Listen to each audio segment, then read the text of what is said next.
Hello everyone, कैसे हैं आप लोग। Welcome to learn and fun commerce. मैं हूं हीर, आपकी बिजनेस स्टडीज की एजुकेटर। लास्ट वीडियो में तो मैंने आपको समझाया था कि 10 दिन में हम बीएसटी का पोर्शन कैसे खत्म करेंगे। मैंने कहा ये चैप्टर को 3 घंटे, ये चैप्टर को 5 घंटे, ऐसे कुछ कुछ लगेगा। बट मुझे काफी लोगों ने ये कहा कि अरे यार, इतना तो आपने चलो बता दिया, बट हमसे बैठा ही नहीं जाता। We are not able to sit for longer hours. हम कर ही नहीं पा रहे हैं, क्या किया जाए। तो इसलिए मैं आज आपके लिए जो वीडियो लेकर आई हूँ वो इसलिए है ताकि आपको बता सकूं कि हम लोग एक दिन में ज़्यादा घंटे तक कैसे पढ़ सकते हैं।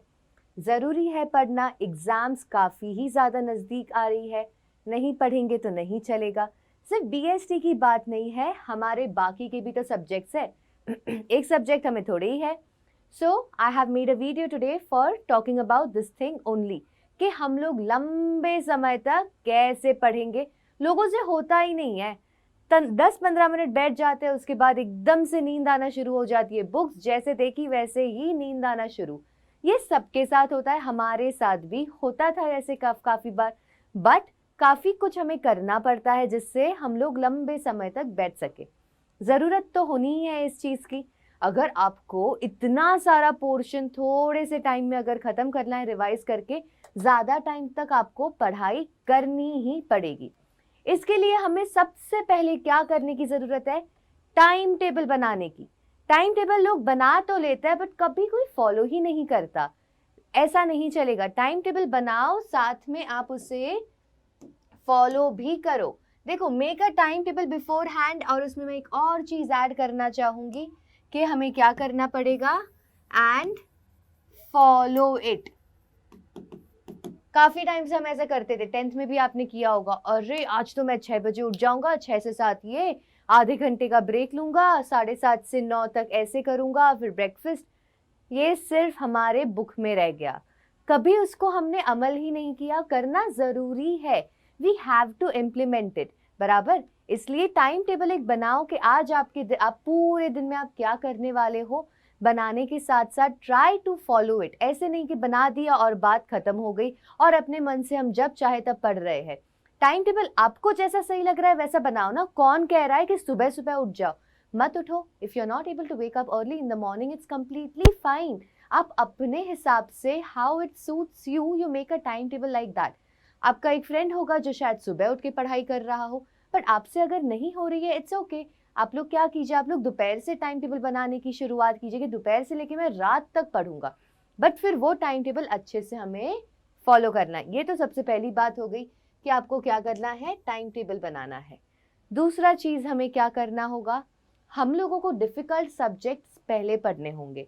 आपको जो सब्जेक्ट डिफिकल्ट लग रहा है कि अरे यार ये वाला सब्जेक्ट मेरे दिमाग में ही नहीं जा रहा, सबसे पहले उसे खत्म करो। इजी सब्जेक्ट्स का तो क्या होता है, हमें अच्छे लग रहा है तो हम आराम से उसे कभी भी कर सकते हैं। वो उसे अगर हम एंड के लिए भी थोड़ा करें, वो दिन के लिए, ऐसे नहीं कि एंड के लिए एग्जाम के लिए रख दिया, ऐसा नहीं। वो दिन के लिए हम लोग एक सब्जेक्ट तो करने से रहे। एक दिन में हमें मिनिमम 2 मैक्सिमम 3 सब्जेक्ट्स करने ही है। तो हमें क्या करना है, सबसे पहले वो सब्जेक्ट उठाओ जिसमें आपको डिफिकल्टी है। वो सब्जेक्ट अगर आपका खत्म हो जाता है तो कितना बड़ा बोझ आपके सर से हट जाएगा, राइट।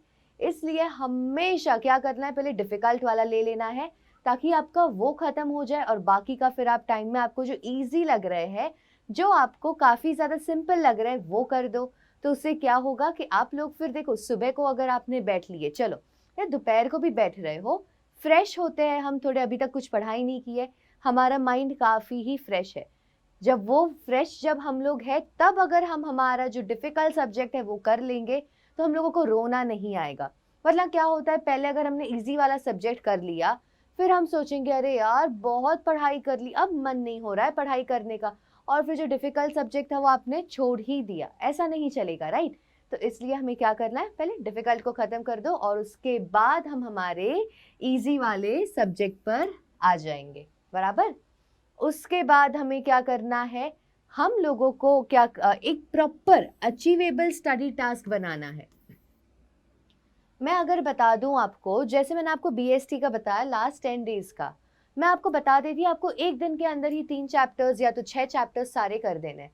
क्या ये अचीवेबल है? क्या आप ये कर पाओगे? ऑब्वियसली नॉट यार, एक दिन में 6 चैप्टर करना, रिवाइज एक साथ करना बहुत डिफिकल्ट है। इसलिए ऐसा टारगेट बनाओ जो आप अचीव कर सको। ऐसे नहीं कि एकदम हम लोग मूड में आ गए और हमने बोला अरे आज तो मैं ये पूरा खत्म कर दूंगा या तो पूरा कर ही दूंगी। ऐसा नहीं करना है बिल्कुल भी। हमें क्या करना है, we have to see to it कि हम लोग जो भी डिसाइड कर रहे हैं आज कि आज मैंने ये करना ही करना है, तो वो ऐसे करो कि भाई हाँ ये मैं कर सकता हूँ, इतना अचीव आराम से होगा। बट एकदम कम टारगेट मत सेट करो हाँ, कि आप बोलो कि आज मैं पूरे दिन में एक अकाउंट का क्वेश्चन करूंगा। ये यार अचीवेबल तो है बट यार ये सेंस नहीं बनाता ना कि एक क्वेश्चन आप बोल रहे हो पूरे दिन में करूंगा। ऐसा नहीं, ऐसा टारगेट बनाना है जो आप लोग आराम से अचीव कर लो, आपको ज्यादा स्ट्रेस ना आए। तो हमें वो कर देना है। ये तो हमारी हो गई तीसरी बात। उसके बाद हमें क्या करना है भाई, प्रायोरिटी देना शुरू कर दो। क्या प्रायोरिटी किस चीज को, अभी पढ़ाई को प्रायोरिटी देना शुरू करो एट दिस टाइम। भाई एंड का टाइम है यार, एग्जाम पास में आ रही है। अभी अगर हम लोग पढ़ाई को ज्यादा प्रायोरिटी नहीं देंगे तो कैसे चलेगा। खेल कूद अपनी जगह है, आपने पूरा साल किया है। 10 दिन के लिए या तो 15 से 20 दिन के लिए अगर हम लोग नहीं करेंगे, it won't be an issue right. और अगर आपको करना भी है, you want to keep some time aside for yourself, आपकी कोई हॉबी के लिए, और else you want to go down and play, you want to meet your friends, ज्यादा से ज्यादा 1 घंटे you have to prioritise your time कि भाई अभी मेरे लिए क्या इंपॉर्टेंट है। क्या मेरे लिए ये इंपॉर्टेंट है कि मैं जाऊं और अपने दोस्तों के साथ टाइम पास करूं, या आपके लिए ये इंपॉर्टेंट है कि अभी आप अपनी पढ़ाई को ज्यादा सीरियसली ले लें। This is up to you, but we have to prioritise our time. हमें ये अभी जानना जरूरी है कि अभी पढ़ाई करनी है। जब तक अंदर से नहीं आता ना कि पढ़ाई करनी है, तब तक इंसान कर ही नहीं पाता। The day you will feel it from inside कि नहीं अब बस, अब बहुत हो गया, अब तो पढ़ना ही पड़ेगा, तब आप अपने आप आराम से लंबे समय तक पढ़ लोगे, आपको बिल्कुल भी दिक्कत नहीं आएगी। इसलिए हमें क्या करना है, प्रायोरिटाइज करना सीखना है हमारे टाइम को। किसको, प्रायोरिटाइज आवर टाइम, कि क्या ये टाइम अभी हमें क्या करना है, क्या हमारे लिए इम्पोर्टेंट है, हमें क्या करना चाहिए। उसके बाद अभी एक बहुत इंपॉर्टेंट चीज जो आती है, हमें ना ये इसको हम लोग ज्यादा इम्पोर्टेंस नहीं देते हैं, बट इस चीज को इम्पोर्टेंस देना बहुत ज्यादा जरूरी है। वो क्या है, we have to create a perfect study space. हम जहाँ पढ़ रहे हैं वो ऐसी जगह पे पढ़ो जहाँ पे आप आराम से पढ़ सको, आपको नो डिस्टर्बेंस, कोई भी तरह का आपको ये ना हो कि अरे यार ये देख रहे हो वो देख रहे हो। ऐसा नहीं करना है। आपका स्टडी स्पेस जहाँ पे आप बैठ रहे हो वहाँ पे शांति होनी चाहिए, कोई भी तरह का डिस्ट्रैक्शन नहीं होना चाहिए। फॉर एग्जाम्पल देखो, आप लोग अपने घर पे पढ़ रहे हो, सब अपने घर पे पढ़ते हैं, घर पे बहुत शोर होता है पूरा time. Don't study at your home, जाके लाइब्रेरी में पढ़ लो। किसी ने ना कहा है आपसे, no right, go and study in your library. वो नहीं हो पा रहा घर में, अगर आपका अपना कमरा है या तो आप अपने भाई बहन के साथ शेयर कर रहे हो, आस्क देम कि भाई अभी फिलहाल के लिए you don't come in this room. Room को अपना एकदम अच्छे से शांति से अपना बनाओ, जहाँ पे आप स्टडी स्पेस आपका बन गया, where you are sitting and doing your studies without any kind of interruption. Study space ऐसा होना चाहिए जहाँ पे आप लोगों का फोन नहीं होना चाहिए, सबसे पहली बात। और अगर आपका फोन है तो वो इसलिए होना चाहिए कि आप लोग के आपके जो डाउट्स है आप उसे सॉल्व कर रहे हो, आप वीडियोस देख रहे हो पढ़ाई के रिलेटेड, टाइम पास वाले नहीं, पढ़ाई के रिलेटेड अगर आप वीडियोस देख रहे हो उसलिए करो। तो हमारा स्टडी स्पेस कैसा होना चाहिए, एक बढ़िया लोकेशन होना चाहिए। ऐसा नहीं कि जहाँ पे आप जहाँ पढ़ाई करने बैठे हो वहाँ पे बहुत शोर, आप बाहर लिविंग रूम में बैठे हो जहाँ पे पूरा टाइम टीवी चल रहा है, ऐसे थोड़ा ही चलेगा। आपका स्टडी स्पेस ऐसी जगह पे होना चाहिए जहाँ पे बहुत शांति हो, एकदम ही पीस हो। लाइटिंग सूटेबल होनी चाहिए। आपने कहा आपको चलो रूम तो मिल गया और वो रूम में लाइट एकदम कम आ रही है, पढ़ाई कर पाएंगे हम? आंखों को इतना ज्यादा स्ट्रेस पड़ेगा कि पढ़ाई नहीं हो पाएगी, सर दर्द होना शुरू होगा। लाइटिंग प्रॉपर होनी चाहिए ताकि आप लोग अच्छे से देख पाओ आप क्या पढ़ रहे हो। उसके बाद टेम्परेचर अप्रोप्रिएट। कितनी गर्मी है ना, पढ़ाई हो ही नहीं पाती। इतनी गर्मी में दिमाग ही नहीं चलता कि अरे यार इतनी गर्मी है कुछ कर ही नहीं पा रहे हैं। ऐसा कभी नहीं होना चाहिए। टेम्परेचर प्रॉपर होना चाहिए। फैन लगा के बैठ जाओ, बराबर। सॉरी, ऐसे गर्मी में नहीं बैठे रहना। गर्मी में अगर पढ़ाई करने बैठोगे ना, बिल्कुल भी आपका मन नहीं लगेगा। आपका पूरा जो ध्यान है ना हमेशा गर्मी पे, कि बहुत गर्मी लग रही है, इतनी ज्यादा गर्मी है, मैं पढ़ ही नहीं पा रहा या तो पढ़ ही नहीं पा रही। फैन चालू करके बैठ जाओ, टेम्परेचर भी बराबर होना चाहिए लोकेशन में, बराबर। नॉइस रिडक्शन, तब के लिए आप जब पढ़ रहे हो बता दो घर वालों को कि यार आप लोग टीवी देखो, it's okay, not an issue, but please TV का वॉल्यूम थोड़ा स्लो।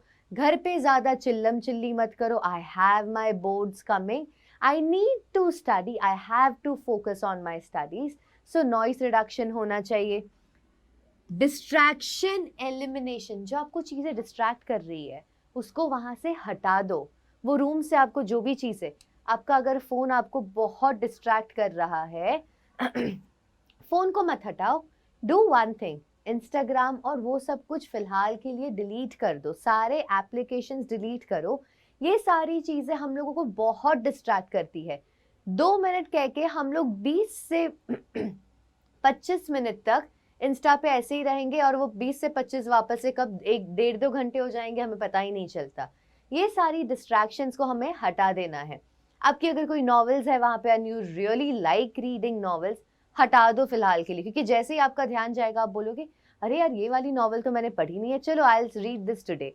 सो ऐसा हो जाएगा। सो सारे डिस्ट्रैक्शन, जो भी चीजें आप लोगों का ध्यान बटोर रही है उसे वहां से हटा देना है।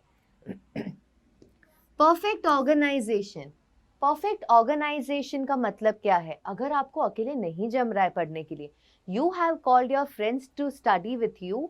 ऐसे टाइम पास के लिए दोस्तों को नहीं बुलाना कि हाँ ठीक है चलो यार कोई दिक्कत नहीं है, चलो बैठते हैं। Study time, group study.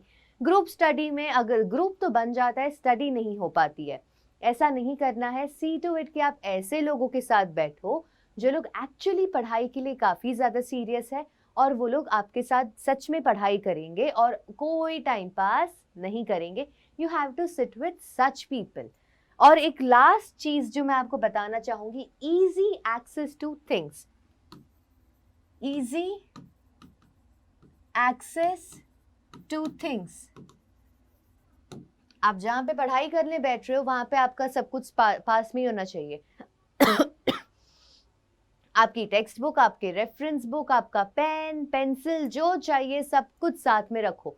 ऐसा नहीं करो कि अरे यार मेरी पेंसिल तो बाहर रह गई और आप चले गए वापस से उठ के बाहर अपनी पेंसिल लाने, फिर वापस बैठ गए, आप बोल रहे हो अरे यार भूख बहुत लग रही है, कब से कुछ खाया नहीं है। You are going again outside to get something to eat, फिर आप वापस से आके बैठ गए। देन यू आर लाइक पानी तो लेकर आना भूल ही गई, तो पानी लेने वापस से उठ रहे हो। तो ये क्या कर रहे हो आप कुछ नहीं कर रहे, बस सिर्फ टाइम पास कर रहे हो। ऐसा नहीं करना है हमें। व्हाट कैन यू डू, आप लोगों को जो भी चीज चाहिए, आपको लग रहा है मुझे अभी पढ़ाई के टाइम पे चाहिए होगी, वो आपके आसपास ही रखो। जैसे कि आपका जो स्टडी टेबल है वहीं पे आप अपनी पानी की बोतल, कुछ खाने के लिए रख दो, आपकी सारी किताबें, all your stationery, keep everything over there, ताकि आपको बार बार उठना ना पड़े। ठीक है, अच्छे से समझ गए ये चीज। आपका लोकेशन बहुत इंपॉर्टेंट है, it really matters a lot. उसके बाद हम लोग क्या बात करते हैं, ब्रेक लेना चाहिए। आपको अगर लग रहा है कि मैं आपको कह रही हूँ कंटिन्यूअस आप 8 से 10 घंटे पढ़ो, तो मैं वैसा आपको बिल्कुल नहीं कह रही हूँ। मेरा कहने का मतलब यह है कि आपको लॉन्गर आवर्स के लिए पढ़ना है तो पूरे दिन में आप 8 से 10 घंटे पढ़ो। एक साथ कंटिन्यूअस स्ट्रेच में आपको पढ़ने के लिए कोई नहीं कह रहा है। पूरे दिन में आपको जैसे लग रहा है, छोटे छोटे ब्रेक्स लेना बहुत जरूरी है। उसके लिए आप क्या कर सकते हो, बढ़िया एक तरीका है पढ़ाई अगर आपको वैसे करनी हो तो 45 मिनट्स 15 मिनट्स का आप रूल फॉलो करो। ये रूल आप फॉलो कर सकते हो, सबसे बढ़िया रूल है। इसका मतलब क्या है, 45 मिनट्स आप लोग पढ़ाई करेंगे, उसके बाद आप 15 मिनट का ब्रेक लेंगे, वापस से 45 मिनट्स पढ़ाई, फिर वापस से 15 मिनट का ब्रेक, 45 15 45 15। इससे आपका अच्छे से पूरी पढ़ाई हो जाएगी। आपको बिल्कुल भी ऐसा नहीं लगेगा कि कब से पढ़ ही रहा हूँ यार, ब्रेक ही नहीं लिया। ले रहे हो ना 15 मिनट का ब्रेक, ले लो, कोई दिक्कत नहीं है। अगर आपको कभी लगे कि मुझे लंबा ब्रेक भी लेना है, you do that, it's completely fine, कोई भी प्रॉब्लम नहीं है उसमें। अगर आपको ऐसा लग रहा है कि बहुत स्ट्रेच में मैंने पढ़ाई कर ली, अब नहीं हो पाएगी, जब भी आपको लगे कि अभी नहीं हो पाएगी, एकदम ही आपका सैचुरेशन लेवल पर आप आ चुके हो, यू टेक 45 मिनट्स और 1 आवर का break, it's completely fine. But झूठ मूठ का नहीं कि स्टार्टिंग के आपने 1-2 घंटे पढ़ा, फिर आप बोलोगे मेरा तो सैचुरेशन लेवल आ चुका है, अब तो मेरे से पढ़ाई ही नहीं होगी।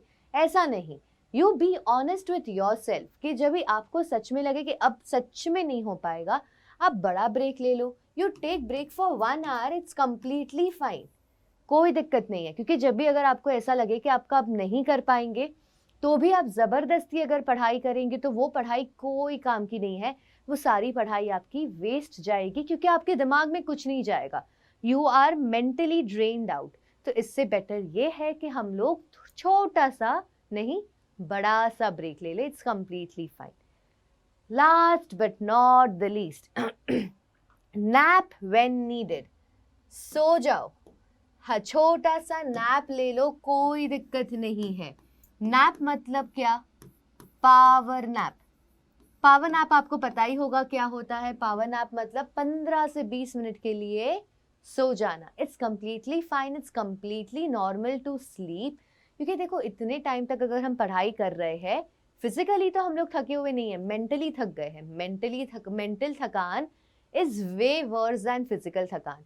इसलिए थोड़ा टाइम सोने में कोई प्रॉब्लम नहीं है। पावर नैप ले लो, जिससे आप वापस से जब उठोगे थोड़ा फ्रेश फील करोगे। फ्रेश जब हम फील करते हैं तब हमारी प्रोडक्टिविटी बढ़ जाती है, हमारी प्रोडक्टिविटी इंक्रीज हो जाएगी। आपका पढ़ाई कर जो आप जैसे पढ़ाई कर रहे थे उससे अभी आप वे बेटर तरीके से पढ़ाई कर पाओगे, बराबर। तो ये सारी छोटी छोटी चीज़ें जो है, जो हमें ध्यान रखनी है, this is actually going to help you to study for longer hours. आप ज़्यादा टाइम तक पूरे दिन में पढ़ पाओगे।